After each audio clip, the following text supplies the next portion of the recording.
하나님의 말씀은 로마서 11장 25절에서 27절 말씀입니다.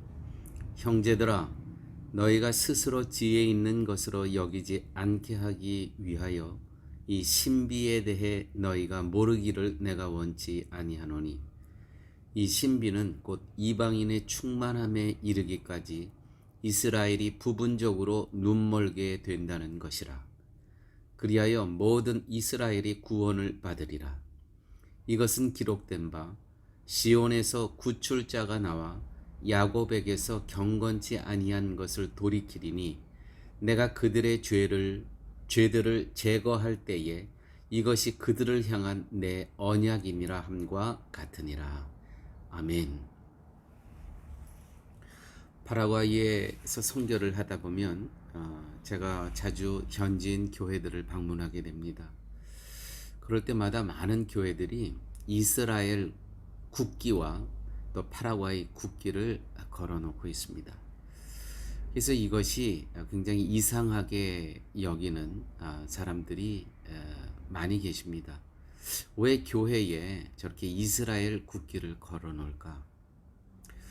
그러한 이유는 바로 오늘과 같은 그러한 본문의 약속의 말씀이 있기 때문입니다. 오늘 내용이 이렇습니다. 오늘 이방인인 우리들이 다 이렇게 하나님의 자녀가 된 것은 그들이 잠시 하나님의 뜻 안에서 멀어져 있기 때문에 그때의 그 가지를 꺾으십니다. 그 가지에 우리가 접붙임을 받았다는 것이죠. 그래서 우리가 구원의 기쁨을 누리고 있는 것입니다. 그러면 하나님께서는 그 꺾여진 가지를 어떻게 할 것인가? 예수님께서는 오늘 사도 바울은 오늘 본문을 통해서 이렇게 기록하고 있습니다. 그들이 다 돌아올 때까지, 그 기간 동안에 우리 이방인이었던 하나님에 대해서, 은혜에 대해서 전혀 모르고 있던 우리들이 이렇게 구원함을 받게 했는데, 이제는 우리가 다 하나님의 예정 가운데 택한 자들이 돌아가게 되면 그 다음에 그 이스라엘 백성들을 또 하나님께서 다 돌아오게 하신다는 것이죠. 그래서 이러한 말씀을 근거로 해서 이 나라 교회마다 다 이스라엘 국기가 있는 겁니다. 그러니까 그 구원의 뿌리를 기억하고 있다는 것이죠.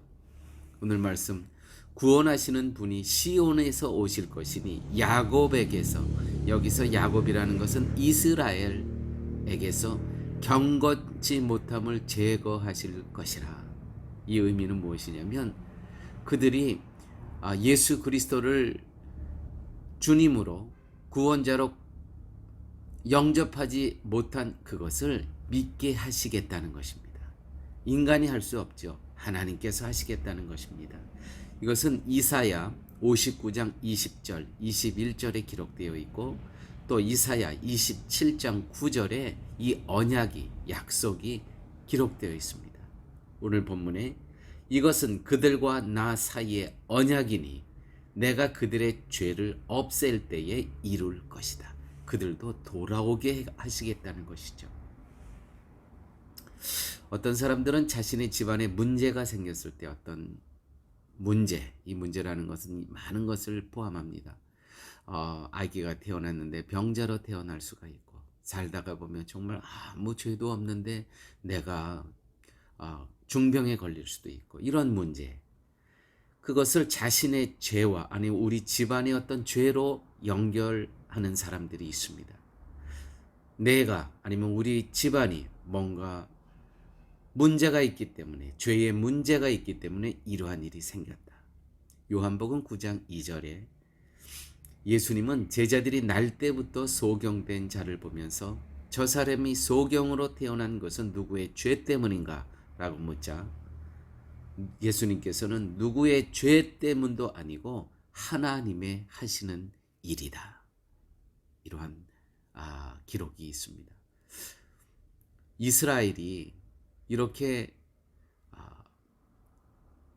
복음에서 떠난 자로 살아가는 그 모든 것은 하나님께서 하시는 일을 이루시기 위함이라는 것을 우리가 기억하셔야 됩니다. 그러므로 우리는 그 이스라엘 백성들을 위해서 그들이 돌아올 때까지 예수님의 재림을 지연하고 계시다라는 것. 나중에 이제 이 부분은 따로 좀 세밀히 말씀을 전할 때가 있을 것입니다. 그들이 돌아올 때까지 예수님의 재림은 지연되십니다. 왜요? 그들도 하나님의 택한 자녀이들이기 때문에. 그래서 유대인들을 위해서 이스라엘이 돌아올 때까지 우리가 중보 기도해야 되는 것은 옳습니다.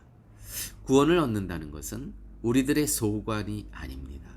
즉 구원은 우리들의 의지와 결단으로 해결할 수 있는 것이 아니고 외부의 강력한 힘, 구원자 되시는 예수 그리스도께서 이 땅에 오심으로 인해서 그분을 믿는 자들은 다 구원함을 얻는 것처럼 외부에서의 강력한 힘이 필요하다는 것이죠.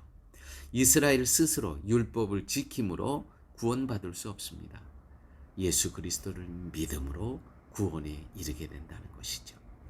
이사야에서 말하는 죄를 떠난 자에게 구속자가 임한다는 것은 무슨 뜻이겠습니까?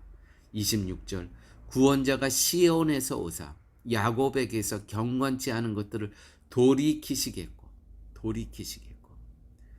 구속자로 오신 분이 다시 말해서 예수 그리스도께서 야곱에 있는 유대인에게 있는 경건치 않은 것은 뭡니까? 율법을 지킴으로 구원을 얻겠다는 것이죠.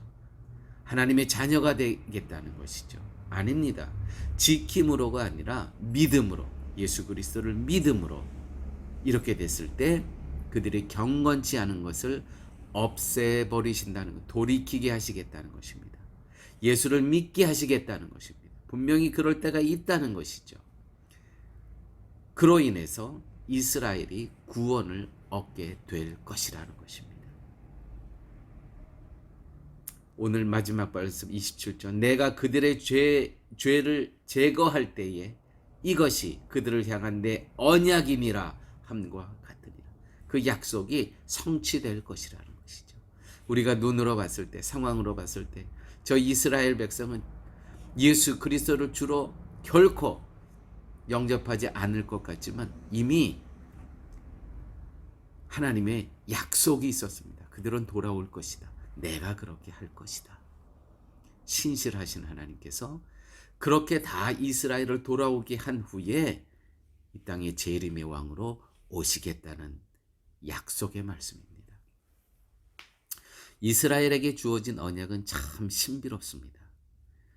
오늘 말씀 25절 형제들아 너희가 스스로 지혜 있는 것으로 여기지 않게 하기 위하여 이 신비에 대해 너희가 알기를 원한다는 거예요. 이 신비에 먼저 이스라엘을 하나님께서 단절하시고 끊어버리시고 거기에 접붙임하셔서 우리를 구원하신 다음에 그 다음에 이스라엘 백성을 또 돌이키게 하시겠다는 이 언약, 이 약속 참 이거는 신비롭다. 이 신비에 대해 너희가 알기를 원한다. 너희들의 죄를 없이 해주는 구속자를 믿으면 죄사함을 받는다는 것. 이스라엘에게 또 주시는 신비로운 언약입니다. 우리의 노력이 아닌 바로 예수 그리스도를 믿음으로 이것이 하나님의 언약이며 이 언약이 주님을 믿는 자에게 이루어진다는 것이죠. 복음은 신비로움입니다. 신비로움. 그래서 논리와 이성으로 이거는 해결될 수가 없는 것입니다. 이성과 논리를 무시한다는 것이 아니고 그 위에 하나님께서 하나님의 복음의 나라를 이루어 가신다는 것이죠. 깨끗한 자로 살기 위해서 우리가 힘써야 할 것도 아무것도 없습니다. 우리의 노력 필요한 것이 없습니다. 우리는 다만 예수 그리스도를 믿음으로 죄 없다함을 선언받고 구원받은 존재입니다. 이것이 우리들의 행동과 아무런 상관이 없이 주어지는 하나님의 은혜이며 축복입니다. 이 언약의 신비로움 할렐루야. 늘 우리 안에서 하나님께서 우리의 노력이 아닌 하나님의 신비로운 언약을 통해서 이루어 가시는 그 복음의 세계에 우리는 기뻐하고 감사하고 그 말씀에 순종하며 살아가는 우리의 삶이 되시기를 예수님의 이름으로 축원드립니다. 아버지 하나님 감사합니다. 귀한 복음의 말씀을 오늘도 생명으로 받고 하루를 살게 하여 주신 은혜 아버지 하나님 감사합니다. 이제 저희들이 안식을 누리는 쉼을 얻는 시간입니다. 이 밤에 잘 때 구원자 예수님을 기억하며 감사하며 기뻐하며 살아갈 수 있는 저희의 삶 되게 하여 주시옵소서. 늘 복음은 신비로움이다. 나의 이성과 나의 체험이 아직은 이해할 수 없지만 신비롭다는 것을 기억하면서 전적으로 말씀에 순종하며 살아갈 수 있는 저희의 삶 되게 하여 주옵소서. 예수님 이름으로 기도드렸습니다. 아멘.